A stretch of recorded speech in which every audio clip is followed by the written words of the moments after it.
Selamat pagi waktu Amerika, selamat malam waktu Indonesia bagi Anda yang kembali dapat berbakti bersama-sama dengan kami di Jemaat Fisdak, New Jersey untuk acara ibadah kita pada saat ini yang kembali kita akan bersama-sama mempelajari pelajaran Sekolah Sabat untuk hari Minggu tanggal 2 November pada hari ini. Kita bersyukur kepada Tuhan karena setelah beberapa bulan tidak mengadakan acara sekolah sabat seperti yang kita biasa lakukan ya di waktu-waktu yang lalu. Tapi puji Tuhan, saat ini kita kembali dapat bersama-sama mencoba untuk kita melihat bagaimana Tuhan dapat menuntun kita untuk dapat mempelajari pelajaran sekolah sabat pada saat ini. Kita bersyukur karena kesempatan ini walaupun dengan format yang berbeda telah dapat kembali mengadakan acara sekolah sabat yang kiranya dapat juga menjadi berkat bagi kita semua. Mari kita bersatu dalam doa untuk membuka acara ini. Bapa yang berkasih dalam takhta kerajaan surga, terima kasih Tuhan karena kembali pada hari ini kami dapat memiliki satu kesempatan untuk memulaikan kembali acara ibadah dengan mempelajari pelajaran sekolah sabat kami. Terima kasih Tuhan, dan kiranya Engkau dengan Roh Kudus-Mu memberikan tuntunan kepada kami semua, kepada hamba yang membawakan pelajaran ini dapat menjadi berkat, dan kami semua yang mendengarkan dapat memperoleh kekuatan dari surga. Inilah doa dan permohonan yang hamba bawa dalam nama Yesus Kristus, Tuhan dan Juru Selamat Penebus kami. Amin. Pada hari ini, pelajaran sekolah sabat kita memiliki judul pelanggaran perjanjian. Ya, akan melidiki apa yang terjadi dari dalam kitab Yosua pasal yang ke-7. Dan pada saat ini kalau kita mempelajari pelajaran untuk hari ini, ya, untuk tanggal 2 November 2025 dengan judul pelanggaran perjanjian, maka kita akan mendapatkan gambaran umum dari pelajaran kita, yaitu ya, di mana dikatakan dalam Yosua 6 ayat 24, kita sudah melihat bagaimana kemenangan telah diberikan kepada bangsa Israel pada saat mereka mengalahkan dengan mujizat, mengalahkan kerajaan atau kota Yeriko, ya, menghancurkan kota Yeriko. Dan dalam Yosua 6 ayat 24 di sana dikatakan, dan Tuhan menyertai Yosua dan terdengarlah kabar tentang dia di seluruh negeri itu.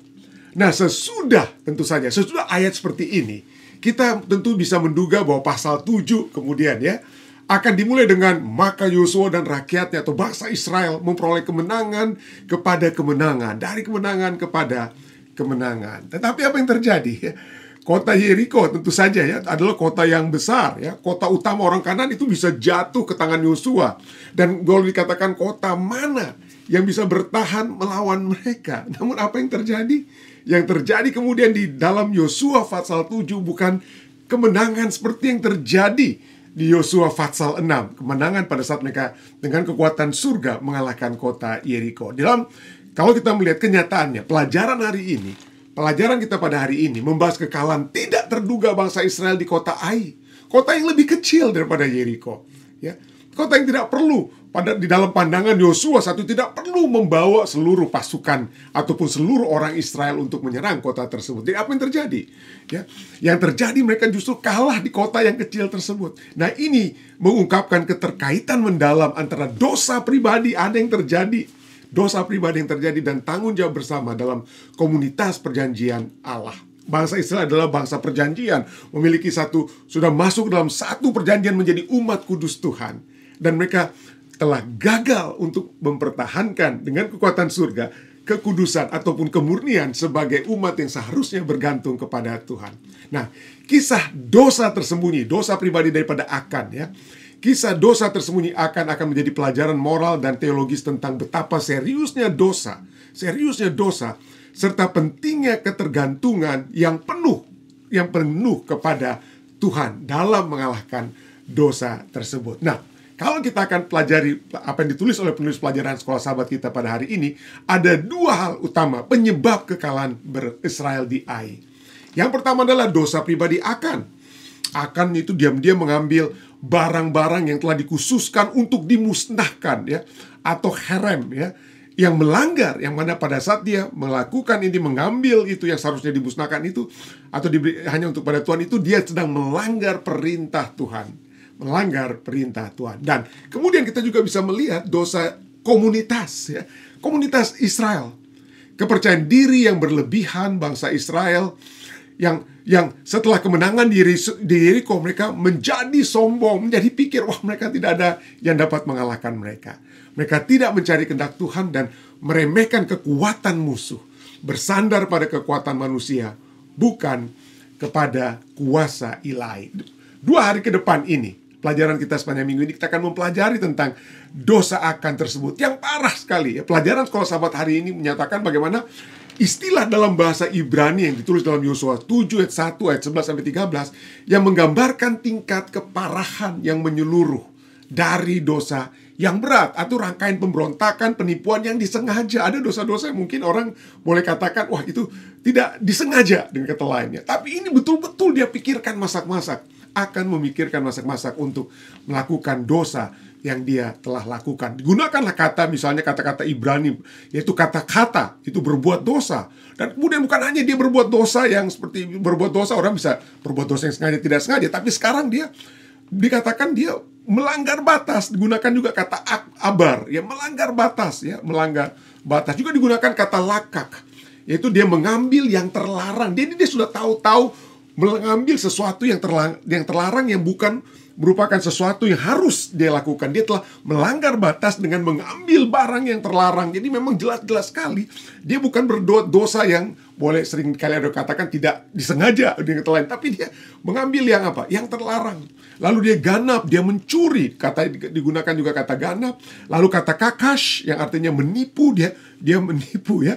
Dan juga kata sim yang di mana dia menyembunyikan di antara barang miliknya sendiri, barang yang dia apa? Yang dia curi, barang yang terlarang untuk dia ambil. Dia telah melanggar batas dengan cara juga apa? Menipu, dan dia menyembunyikan di antara barangnya, barang-barang miliknya sendiri. Dan di sini kita lihat bagaimana satu perjanjian telah dirusakkan, perjanjian antara seorang umat Allah ya yang berada dalam satu bangsa perjanjian telah melakukan pelanggaran terhadap Allah ya. Dan inilah perjanjian tersebut itu menyebabkan seluruh bangsa itu harus bertanggung jawab ya.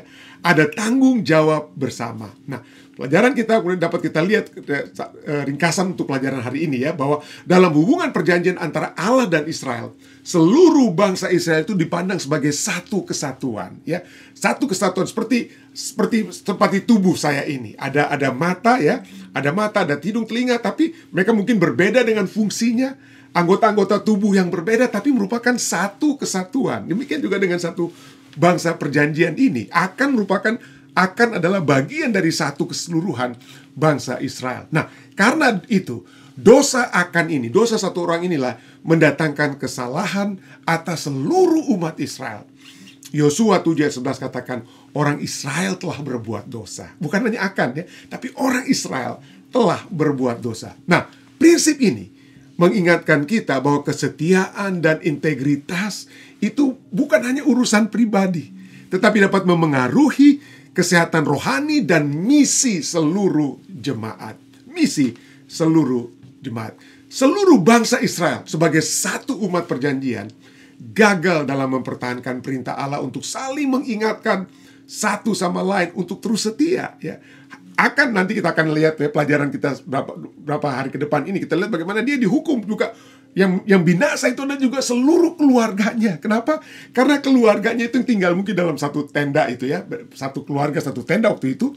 Tentu saja mereka mengetahui ayah, suami ya, ini yang menyembunyikan barang tersebut, dan mereka gagal keluarganya, dari segi keluarganya mereka gagal mengingatkan satu dengan yang lain untuk terus setia. Bahkan Yosua sendiri mungkin gagal dalam ketergantungan yang terus-menerus dengan Allah. Yosua 7 tidak menyatakan bahwa Yosua itu meminta nasihat surga. Dia tidak datang pada Tuhan. Untuk apa? Untuk meminta nasihat Tuhan sebelum menyerang Ai. Dan dia hanya menerima nasihat dari para pengintai yang dikirimnya. Para pengintai itu kembali kata, nggak perlu kita banyak-banyak, itu orang di Ai itu sedikit sekali ya, kirim saja beberapa ribu orang, sudah cukup. Dan Yosua tidak langsung setuju ya. Dia menuruti apa yang mereka katakan kepadanya. Seperti Anda bisa baca itu dalam Yosua 7 ayat 2 sampai dengan yang ketiga. Firman Tuhan sudah cukup jelas ya. Amsal 24 ayat 6 misalnya. Karena hanya dengan perencanaan engkau dapat berperang, dan kemenangan tergantung pada penasihat yang banyak. Kalau semakin banyak penasihat ya, baik yang mungkin bisa bertentangan, tapi kita bisa melihat, kita bisa menilai dengan hikmat kebijaksanaan surga, kita bisa menilai mana yang terbaik untuk kita lakukan. Tapi itu tidak dilakukan oleh Yosua. Bahkan dia tidak bertanya kepada Tuhan. Tidak heran, Andrews Bible ya, Andrews Study Bible dalam halaman 271 yang merupakan komentar terhadap apa yang terjadi di ayat ini dalam Yosua pasal 7, dikatakan di sana apa? Bahwa Joshua self-confident in the victory at Jericho, atau Yosua yang percaya diri akan kemenangan di Jericho, tidak berkonsultasi dengan Tuhan sebelum menyerang Ai. Jika saja Yosua itu bertanya kepada Tuhan, ia pasti sudah tahu tentang apa? Dosa Akan, tapi dia tidak tanya kepada Tuhan. Itulah sebabnya dia tidak mengetahui dosa yang telah Akan buat, ya. Dan itulah sebabnya kita harus memiliki satu keyakinan seperti nasihat firman Tuhan, ya, bahwa kita jangan hanya bergantung kepada nasihat yang mungkin sedikit atau nasihat yang kita pikir sudah cukup, ya. Tapi kalau terutama kita harus meminta nasihat kepada Tuhan. Amsal 3 ayat 5-6 katakan, percayalah kepada Tuhan dengan segenap hatimu dan janganlah bersandar kepada pengertianmu sendiri. Akuilah Dia, tanyalah kepada Allah, berkonsultasilah kepada Allah dalam segala lakumu, maka Ia akan meluruskan jalanmu. Ia akan meluruskan jalanmu. Konsekuensi tentunya ada, ya. Konsekuensi dari pelanggaran akan yang kemudian boleh kita lihat tidak ada check and recheck, tidak ada balance daripada yang lainnya, ya. Seperti juga bahkan apa yang seharusnya dilakukan oleh Yosua mengakibatkan ada konsekuensi daripada pelanggaran tersebut. Dan kita lihat itu dapat terjadi juga saat ini. Pelajaran Sekolah Sahabat kita pada hari ini mengajukan pertanyaan dalam aspek apa saja saat ini kita bisa melihat bahwa ada konsekuensi bersama yang harus ditanggung oleh sebab satu atau dua individu yang melakukan kesalahan. Dan itu kita bisa lihat juga dalam kehidupan kita sehari-hari, ya. Pelajaran kita seperti pelanggaran daripada Akan menyebabkan 36, ya. Mungkin tidak banyak seperti kelihatan, tapi untuk bangsa Israel itu banyak sekali, ya. 36 orang serdadu atau prajurit Israel itu mati pada saat mereka mencoba untuk mengalahkan kota Ai. Jadi inilah satu-satunya dalam pertempuran Israel yang dicatat, yang lain tidak dicatat, ya. Yang dicatat banyak meninggalnya itu hanya di kota Ai ini, saudara. Itu oleh sebab dosa daripada satu orang.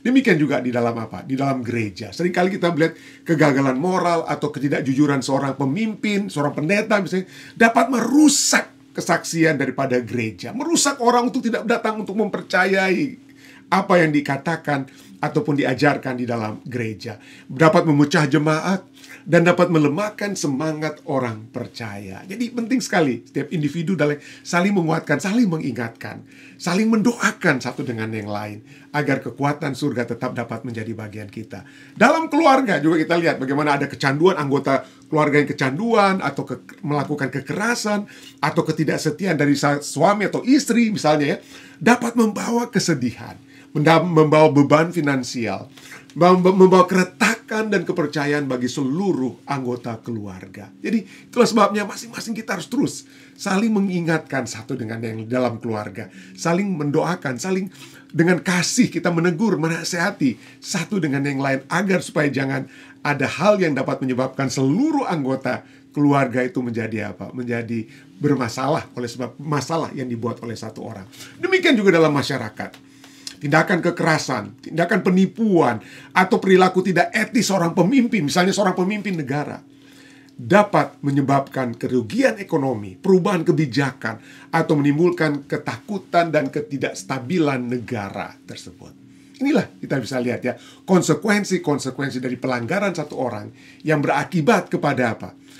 Yang berakibat kepada satu komunitas yang lebih besar daripada satu orang itu saja. Tapi puji Tuhan, kita tidak perlu khawatir. Pelajaran kita sepanjang minggu kita akan lihat bagaimana walaupun dosa pribadi itu membawa dampak komunal, tetapi pertobatan bersama menghadirkan kembali hadirat dan kuasa Tuhan di tengah-tengah umatnya. Kiranya pelajaran Sekolah Sahabat kita pada hari ini, tanggal 2 November ini, dapat membawa kita kepada satu penyerahan yang khusus agar supaya kita dalam segala pergumulan kehidupan pribadi kita dapat datang terus kepada Tuhan untuk dapat memperoleh kekuatan surga, ya, sehingga dengan pertobatan yang kita dapat pertobatan yang dapat kita lakukan tersebut, maka akibat-akibat terhadap keluarga kita, gereja kita, atau masyarakat di sekitar kita itu dapat dihindari. Kiranya ini pelajaran kita pada hari ini dapat memberikan kekuatan yang pasti bagi kita semua. Saya doa ini dalam nama Yesus. Amin. Baik saudara sekalian, jika pelajaran ini telah dapat menjadi berkat bagi Anda, mungkin dapat kita bagikan pada orang lain, mungkin dapat kita bagikan dan nyatakan bahwa mari kita belajar bersama-sama. Jika ada permohonan doa, jika ada pertanyaan, mungkin dapat Anda cantumkan di komentar Anda, karena siaran ini tidak secara live, tidak secara Zoom seperti biasanya, tapi kita siarkan melalui Facebook Live maupun juga YouTube Live. Jika ada pertanyaan atau permohonan doa, kami akan mencoba untuk menjawabnya di pelajaran-pelajaran kita berikutnya. Dan jika ada permohonan doa, kami akan doakan. Saya secara pribadi mungkin akan doakan hal tersebut, atau mungkin tim doa kami di Jemaat Fisdak akan mendoakan permohonan Anda. Mari kita tutup acara ini dengan doa. Bapa yang penuh kasih dalam takhta kerajaan surga, terima kasih Tuhan, karena kembali pada hari ini, pagi hari waktu Amerika dan malam waktu Indonesia, kami telah dapat kembali memulaikan acara ibadah pelajaran sekolah sahabat kami. Dan biarlah acara ini terus dapat berlangsung Tuhan, hanya dengan kekuatan-Mu. Biarlah ini dapat memberikan kekuatan kepada kami semua, menjadi berkat bagi kami semua. Terima kasih Tuhan. Dan biarlah pelajaran pada hari ini, dosa daripada Akan yang memiliki dampak komunal kepada seluruh bangsa Islam, menjadi satu pelajaran bagi kami semua untuk selalu bergantung sepenuhnya, memperoleh kekuatan dari surga.